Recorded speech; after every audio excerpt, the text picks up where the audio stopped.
बलात्कार प्रकरणातला हा आरोपी अशोक खरात, जो स्वतःला आपण नौदलमध्ये कॅप्टन होतो असं सांगायचा, या अशोक खरातची आता अनेक माहिती सध्या समोर येते। ज्या पद्धतीने त्यानं अनेक ठिकाणी जमीन हडपल्या, पुणे, नाशिक, अहिल्यानगर या सगळ्या ठिकाणी त्यानं जमीन हडपल्याचा संशय व्यक्त केला जातो। त्या अनुषंगाने सुद्धा एसआयटीचा तपास केला जातो।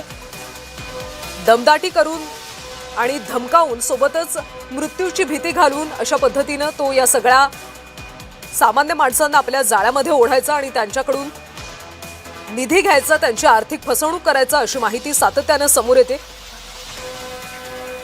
त्यामुळे तपासाची व्याप्ती वाढते असं सध्या पाहायला मिळते। या सगळ्या तपासातून आता नेमकं काय समोर येतं आणि कोर्ट आज काय निर्णय देतं याकडे सगळ्यांचं लक्ष आहे।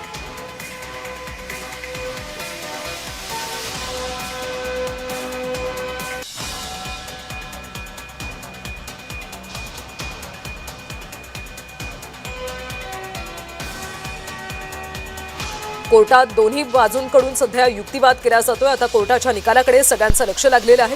त्यामुळे कोर्ट आज नेमका काय निर्णय देतं हे पाहणं महत्त्वाचं आहे। भोंदू अशोक खरात यानं खरं तर 200 पेक्षा जास्त महिलांचं लैंगिक शोषण केलंय, अशा पद्धतीची माहिती सुद्धा समोर आली होती। त्याच्याकडे बडे राजकारणी, उद्योगपती असे सगळेच लोक त्याच्याकडे जायचे, हात दाखवून भविष्य जाणून घ्यायचे आणि त्यामुळे अशोक खरात हे प्रकरण सध्या अतिशय चर्चेतलं प्रकरण आहे। त्यामुळे भोंदू अशोक खरात याला आता पोलीस कोठडी सुनावली जाते का, कोर्ट नेमका काय निर्णय देतं हे पाहणं अतिशय महत्त्वाचं आहे। आणि या संदर्भातली अधिकची माहिती घेऊयात आमच्या माजी सहकारी अंकिता जाधव हिच्याकडून।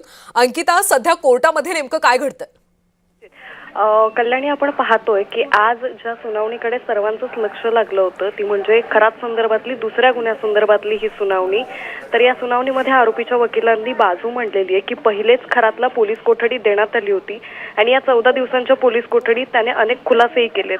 तर अजून एकही गुन्ह्याची फिर्याद सरकारी वकिलांकडे आलेली नाही असं आरोपीच्या वकिलांचं म्हणणं आहे।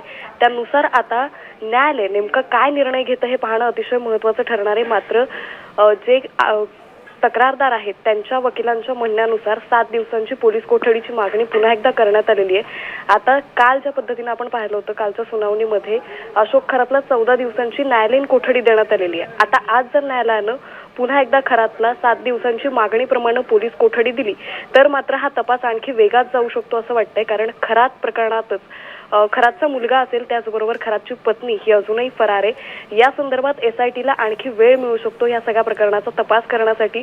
अगदी काही वेळातच या संदर्भातला जो निकाल आहे तो न्यायालयाकडून स्पष्ट होईल। कल्याणी, अंकिता, खरं तर अनेक आर्थिक बाबी सुद्धा यामधून समोर आल्या। 3 दिवसांपासून एसआयटी कडून सुद्धा खरातच्या बँक खात्यांची सगळी तपासणी सुरू आहे। त्या सगळ्या संदर्भात कोर्टात काही मुद्दे मांडले जात आहेत का? निश्चित, खरं तर ज्या पद्धतीने आपण पाहतोय की काल पहिल्या गुन्ह्यासंदर्भातली सुनावणी झाली होती, आजचा जो दुसरा गुन्हा आहे त्या संदर्भात आज सुनावणी पार पडलेली आहे।